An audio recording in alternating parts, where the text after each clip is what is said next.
In this video, we're going to be looking at the second derivative test. But before I introduce the test itself, I want us to go back and think about maxima and minima of functions for just a second. So again, I'm going to draw this curve that has sort of a hill part on the left-hand side and a valley part on the right-hand side. And I want us to think about the maxima and minima, the local max and local min of this function. So at the top of our hill on the left-hand side, we're going to have a local max there, right? And at the very bottom of our valley, that's going to be our local min.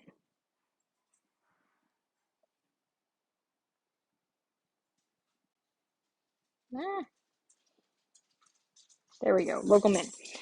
So then what we want to think about is we want to think about before, when we were looking for local maxima and local minima, we used the first derivative test as a way to do that. And we were looking at, what was the first derivative doing as we moved from the left of the value of interest, the critical value, to the right. So like with our local max, for example, we can see that it's changing from an increasing function on the left to decreasing on the right. That makes a maximum. For the minimum, we are decreasing on the left, increasing on the right. That makes a minimum. And so that was our first derivative test. Now what I want to think about is how are these extrema, the local max and the local min, how are they related to concavity? Well, in order to have a local maximum, our function has to be concave downward, right? It has to have that downward cup shape. Otherwise, we're not going to have a maximum. So this is concave down. Similarly, when we look at our local minimum, it's got an upward cup shape as we go through there. So that's concave up. Okay, since concavity is linked to the concept of the second derivative, that's why we have a second derivative test that can help us determine whether a function has a local max or a local min at a particular value. We can find those critical values of the original function here and here, and then we can test the concavity at those points. And whether it's concave down or concave up, that tells us what kind of extremum we're dealing with. Is it a local max or is it a local min? Okay. So what the second derivative test actually says is the following. Let C be a critical number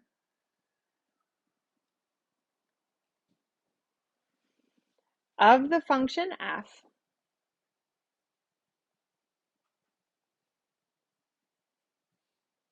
such that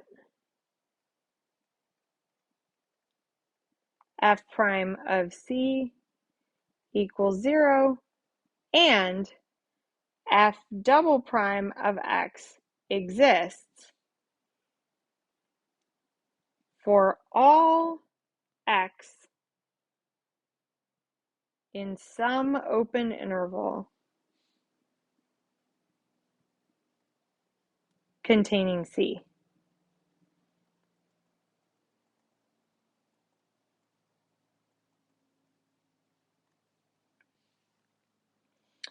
One, if f double prime of C is greater than 0, C is a local minimum.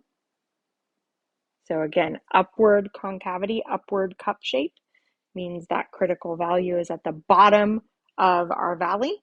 So that's a local min. 2, if f double prime of C is less than 0, C is a local maximum.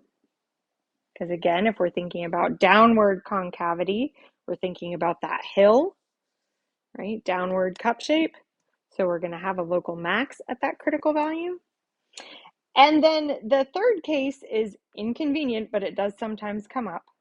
If f double prime of C is equal to 0, we actually can't use the second derivative test to determine whether that critical value represents a local max or a local min.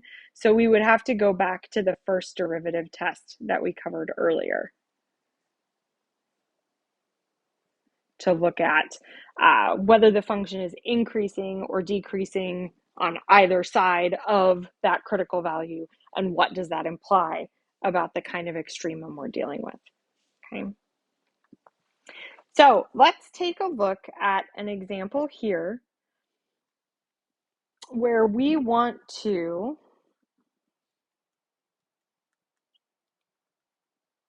find all critical values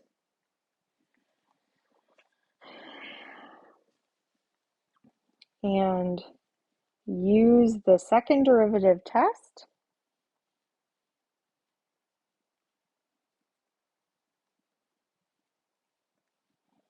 to identify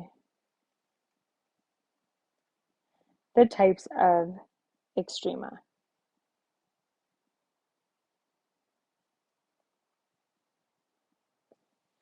And then let's say that we have, I don't know, f of x is equal to, let's say we've got x plus 4 over x squared.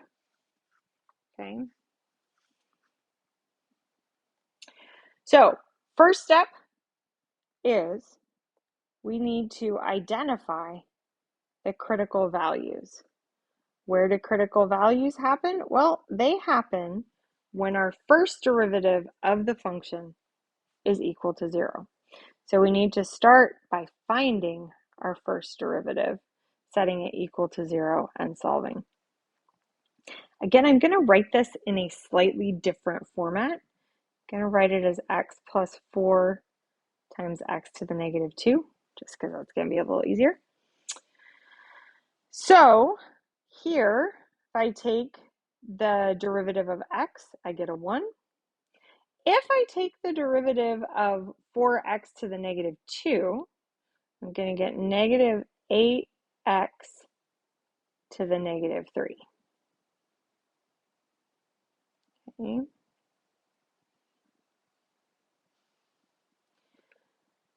So now we can set this equal to 0 to solve.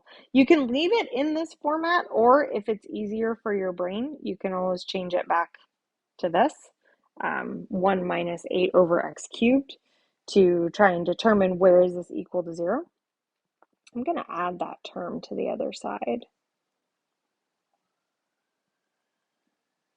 So we have 8 over x cubed is equal to 1. Multiply both sides by x cubed. Oop, there we go. So 8 is equal to x cubed. And then I can take the cube root of both sides. So x is equal to 2. That's our critical number. Okay? So this particular function has one critical value. And we want to know, hey, what type of extremum is that? At 2, do we have a local max? Do we have a local min? Are we going to have to use the first derivative test? Right? What kind of thing are we dealing with? So to determine that, once we have the critical value, then for the second part of the problem, we're going to use the second derivative test. So now we need to go back to where we took the first derivative and take the derivative again, right? We want f double prime of x. Well, if I take the derivative of 1, that's just 0.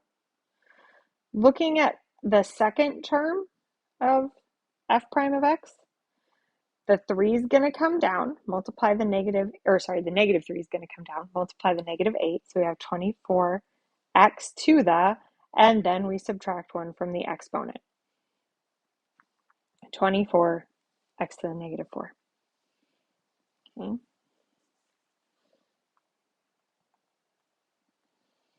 So 24 times x to the negative 4. Right, that is our second derivative at the value of c. So we're plugging that critical value into the second derivative to see what is the concavity at that point. So here, this is the same thing as 24 over 2 to the 4th. 2 to the 4th is 64. We have 24 over 64. But again, all we care about here, we don't care about the number. We just care about the sign. Because the second derivative test says if this is greater than 0, we're dealing with a local min. If the second derivative is less than 0, we're dealing with a local max. Well, this is definitely greater than 0. It's positive, right? So because this is positive, f of x has a local minimum at that critical value of 2.